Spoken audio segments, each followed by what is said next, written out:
All right, this is Boxing with the Truth, and I am the Truth.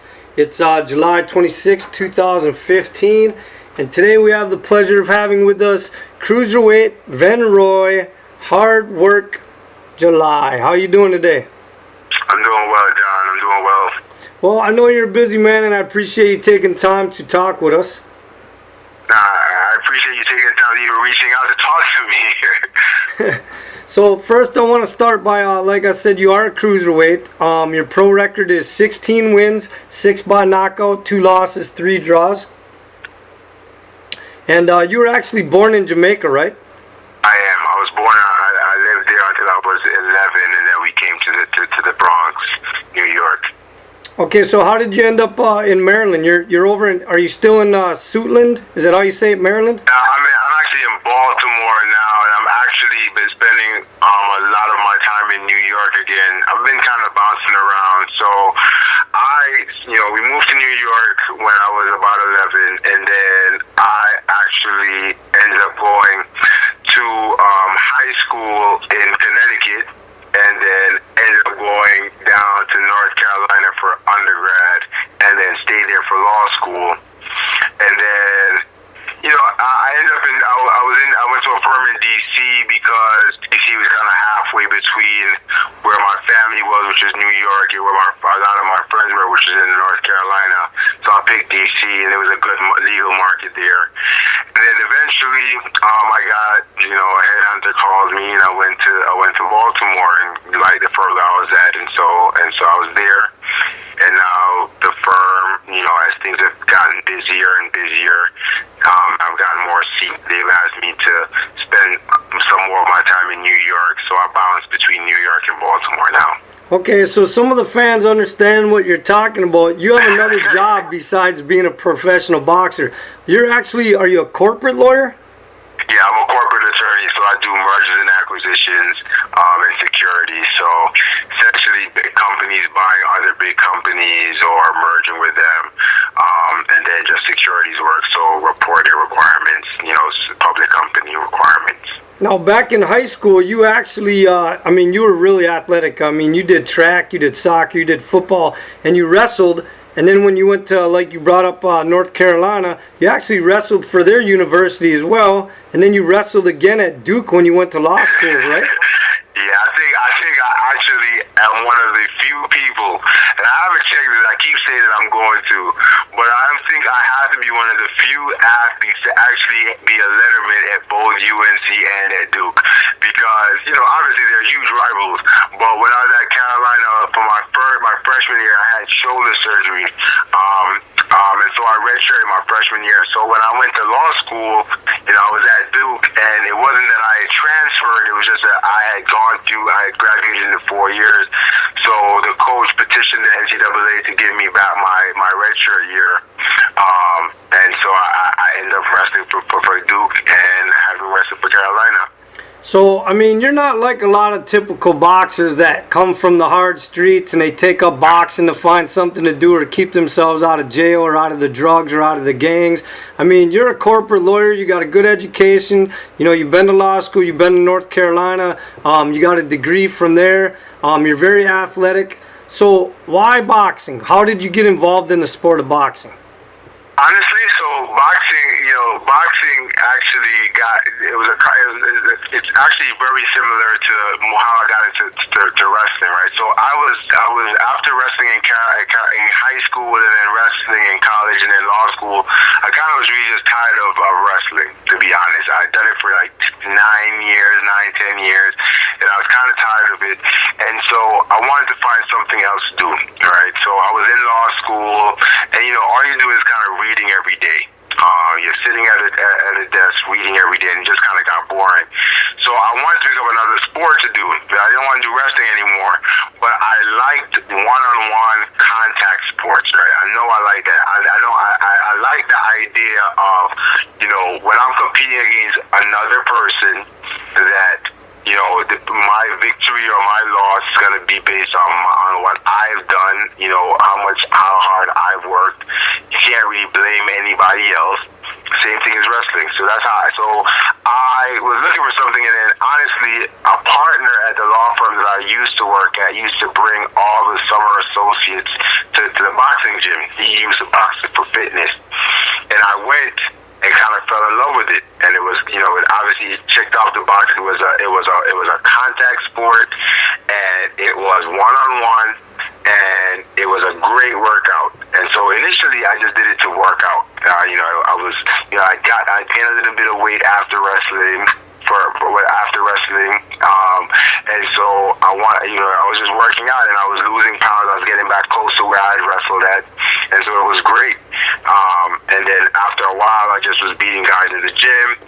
Then I was beating guys. I took some amateur fights, and you just kind of the reason why I like wrestling and why I like boxing is that there's kind of no feeling as when you compete with one person and you come out victorious. There's just no feeling like it. And so, I was getting that feeling, that rush that you get, the nervousness that you get when you know you're going to go and compete against one person. And I just really fell in love with it. And so I just kept doing it. And you're right, I don't have to do it. It's just something that I enjoy doing. And you actually see more and more fighters who are like that guy, Bebu Shubinoff, who fought last night and beat BJ Flores. He's actually a lawyer too, right? So you see this happening more and more. You kind of get the rush. There's a rush that you don't really get from sitting around reading contracts all day. So I guess my question is, if you got 9 years wrestling experience, and from my understanding you were a pretty good wrestler, you got the boxing experience, why not transition it into MMA? So it's funny because everybody always asks me that, right? So there's a couple of things. First of all, when I first started fighting, I never, I never even thought about going into MMA. It was just like I was just boxing just for staying in shape. And then honestly, it was, the amount of time that it takes to kind of perfect your craft at boxing and the amount of time it took me to perfect my craft at wrestling. At 32 years old, I'm not trying to learn jiu-jitsu. and it's just very necessary. And I actually have gone to a couple of MMA classes. In fact, on one occasion, there was a guy, I'm not sure if you remember, back in the day, there was a reality show called Tap Out. And it was a reality MMA show. And there was a guy who was on one of the first episodes of that show. He had come down to North Carolina and asked for me to come and spar with him. So I sparred with him. And on boxing, I was just, I was beating him pretty bad. And then he said, do you want to grapple? And so having a wrestling background, I said, yeah, absolutely, we'll grapple. And so I took my boxing gloves off and started wrestling with him, thinking from my understanding, when he said grapple, I thought he meant wrestle. And so I took him down. I took a shot at him, took him down, and the next thing I know, he was choking me out. And I was like, okay, I'm not doing this. I have zero interest in trying to have this. I have no interest in getting kicked in the head. I have no interest in getting choked out. So those two things kind of eliminated my dreams of ever kind of engaging in MMA. Okay, now what I didn't mention is you actually fight Southpaw. So do you think that hinders you as a fighter, or has that helped you as a fighter? I don't think it hinders me. I think it probably helps, if nothing else. Honestly, the reason why I end up fighting, because I'm naturally a right-handed fighter, but when I wrestled, I used to have my right foot forward, and that was my power leg when I was stepping in for a shot, or if I was trying to swing around on a shot. And so that was a leg that was in front naturally. And so when I stood up for boxing, it just kind of was a natural position. It just felt more natural to me. I think it's probably helped because people don't see southpaws, even though you see more now than you used to. The person, when they're sparring on a regular basis, they're typically seeing more orthodox fighters, and so I think it gives them something different that they have to think about when they fight me. And so I don't think it hurts at all. Okay, so do you have any fights coming up this summer? Do you have anybody lined up or anything anytime soon? I don't have anything lined up. Honestly, I had taken some time off. I'm now getting back into shape with it. With a move between being in Baltimore and New York, I need to find a new coach here in New York. So I'm in the process of doing that now, just in staying in shape. The plan for me is to probably fight in either September or October. Okay. So are you going to be living in New York from now on? know I split my time. I'm going to be doing some time, probably 50-50 my time in Baltimore and New York. Okay, do you still have the promotion company, Hardwork Promotions? I do. We actually just promoted a show on July 9th in Baltimore. My connection to Baltimore is going to stay very strong. There are a ton of really good fighters in Baltimore. They are not getting some of the exposure that they should. And so I thought, why not couple my love for boxing with my legal experience? And so the promotion company was formed. And, we have a couple of guys on that promotion company who have fought for me a couple of times who we thinking start making a run. Some of them are at my weight class. And so we're going to just keep pushing that. That promotion company actually started because, I couldn't get fights. It initially started to help to promote myself because people, after I got 10-0, it was becoming increasingly difficult to get fights. Nobody wanted to fight me, and so started a promotion company to just get myself fights, and so we're going to keep it going. So the promotion company is definitely not going away. Okay, so tell me what Bring Your Boys is. So Bring Your Boys is an initiative that we started. So it started out of a couple of things. First of all, it was kind of like an ode to my father. My father passed away in 2013, and he was, he was one of those guys that every fight, whenever I was fighting, if it was anywhere close, he would find a way to get there, right? And then he passed, and there's thought that I started thinking about how influential it was to have him there and how meaningful it was to me. I wanted to do something to kind of pay homage to him. So the Bring Your Boys initiative started from that idea. Just the time spent with my father, talking about boxing, watching boxing, him coming and supporting. And then really it came about, the second factor was I was talking to some of my fraternity brothers and inviting them to events and telling them to bring their sons. And they would say to me, they're not going to pay a full ticket for their kids. And so to me, that was really problematic because that means that those boys are going to get left at home, and they weren't going to be able to have some of the experiences that I had with my father. So what we did, we started this initiative that essentially for every show that we have, we are going to, this initiative is ongoing. So any father that brings their sons or a mentor that brings their mentee, or uncle that brings their nephew, the nephew is 15 years or under, their tickets for them are only $10.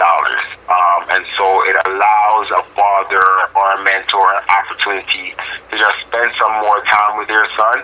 The son can kind of see their father or mentor in a social setting, having fun, and it just kind of, for me, it has so much meaning for both the boy and their father for them to be able to spend that time that we're going to do this for every show.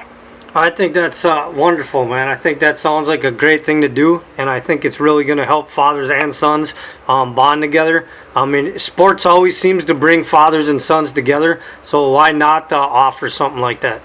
Exactly. I mean, and honestly, for us, it's a matter of, if they weren't bring their son anyways, why does it matter to us, right? If you can incentivize, sometimes you have to incentivize fathers or mentors. You're thinking, and I'm a mentor myself, so a lot of times you have to think about what types of events you can bring your son, you can bring your mentor, your mentee, or your son to. This is a sporting event. As you said, fathers and sons oftentimes bond over sports, and so if we can create an atmosphere where they know that this is going to be just clean, safe, fun, there's not going to be anything too rowdy going on, and you can come and enjoy yourself and watch some boxing, then why not? Speaking of your father, didn't you probably get your athletic ability from your father? Was he a pro soccer player? No, he was a very good soccer player in high school, and I think he actually tried out. I think he made it up until the last cut for the Jamaican national soccer team. But he was, I remember he would always brag about how athletic he was, and whenever I would go back to his home parish in Jamaica, everybody would kind of out of my mind, and I get my athleticism from him. So would that be a dream for you to go back to Jamaica and have a boxing match there? Absolutely. We actually had some discussions about doing that before. I would love to do that. I want to do it when I'm at the level that I'm fighting for a belt. You know, I want people to know at that point who I am. I want my people to be happy about me coming back. But I would absolutely love to go back and fight in Jamaica. Okay, so do you have any superstitions or rituals or habits that you do before a fight? I think every fighter gets, habits. So I put my shoes on the same way. I have every day, whenever I have a fight, I kind of go to the same routine. I take a nap. I take a nap around, probably 2 hours prior to the time I have to go to the venue. So I wake up about 2 hours before the time I have to show up for the venue, shave my head, take a shower, eat some pasta, and then when I get to the venue, I put my shoes on. I always put my left shoe on before my right foot. But other than that, I think those I wouldn't say superstition. It was just like I just follow that pattern every time I have a fight. No, like you said, a lot of boxers do that, a lot of athletes. So I like to ask that question because you guys usually have something that's kind of quirky or funny. So. Yeah, you just want to. I don't like breaking my routine very often. So I've gotten into a routine of things that I do every day before I fight. So I know you're so busy, like with the law firm, with the boxing, with the promoting. Is there an activity outside of all the boxing that you just love to do that has nothing to do with the sport? I mean, honestly,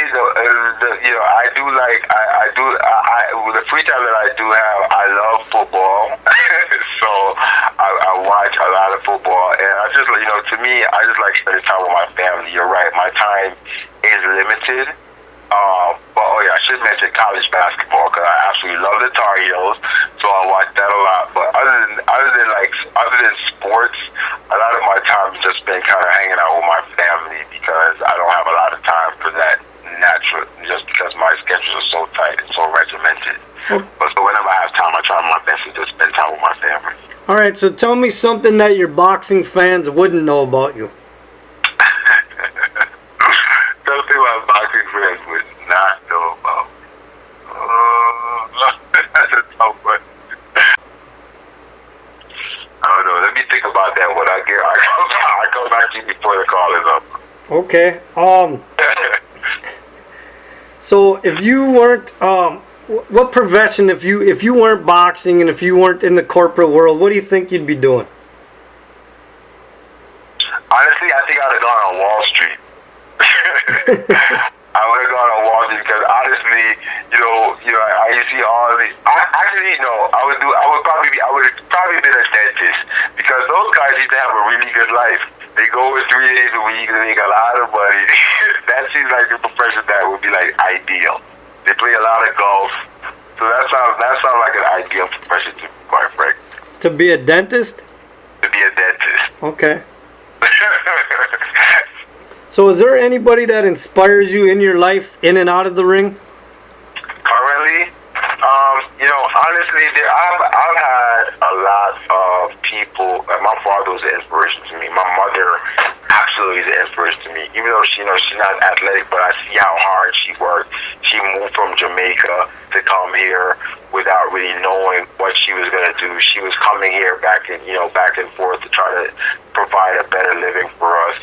So she's definitely an inspiration. And then there were like fighters that I would watch growing up, like Mike McCollum in particular, a Jamaican fighter who was very popular in Jamaica, and always got some bad breaks, but kept fighting. Everybody knew he was like a world champion type fighter throughout the course of his career, and he just kept fighting. He fought the best, and that's kind of how I want to be. I get a lot of slack because of the fact that I end up fighting guys who are they're pretty tough. I've tried my best not to just fight, just like easy fights throughout the course of my career, and maybe my career would be going a bit differently if I had. it might have been easy to get fights, but I always kind of felt like as a fighter, I want to know whether or not I'm at that level or not. And if I'm not at that level, like, let me get out. But I want to fight tough guys. So I fought, the likes of Quantus Graves, a former, Olympic altar. I fought Joel Godfrey, who's fought a couple times for belt. I've always wanted to kind of push myself, and that's the way I kind of approach the sport. You have to fight tough in order to really figure out whether or not you're really good. And that's how all the old school fighters used to do it. They used to push themselves. They never took it easy. They fought tough. If they lost, they lost. But if they won, they learned something. And if they lost, they learned something. And that's how I felt throughout my career so far. Okay, well, speaking of some of the tough guys in your division, I want to bring up a few names and hear what you have to say about them. If you know who they are, if you have any intention of trying to fight them, or if you just really don't, pay attention to them and have no plans on fighting them for whatever reason. First of all, I want to bring up Al Sands. Are you familiar with him? Yes, I think they actually called me at some point trying to have a fight. Yes. I honestly have never seen him fight. I don't know anything about him. I would fight him. I just don't know. I don't know anything about him. I've never looked at video or anything like that, so I don't really have much to say about him. But yeah, I have no issue with fighting him at some point. Okay. Are you familiar with Junior Wright?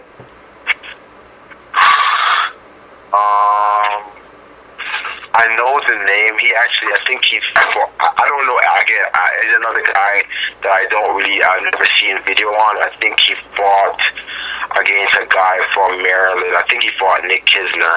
I think he beat Nick Kisner, or he had a draw with Nick Kisner. But I've never seen him. But again, I have no problem with fighting him either. So, did you by any chance watch the fights last night where the two cruiserweights, Jordan Shimmell and Isiah Thomas, fought? Yes, I did see those fights.